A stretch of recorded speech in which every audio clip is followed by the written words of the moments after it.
السلام عليكم. هي ليه مصر اسمها بالانجليزي ايجيبت مش مصر؟ احنا هنلاقي كل الدول العربية اسمائها بالعربي تتشابه مع اسمها بالانجليزي، الا مصر بالانجليزي اللي هي اسمها ايجيبت.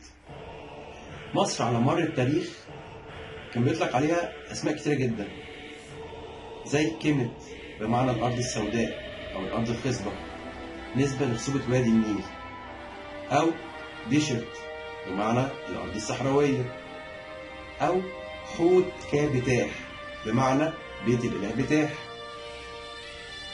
لما جم الإغريق حكموا مصر بعد كده كان صعب عليهم نطقها، كان في بعض الحروف صعبة عليهم فقاموا محرفينها من حوت كابتاح إلى إيجيبتوس، اللي اتحرفت بعد كده بالإنجليزي لإيجيبت.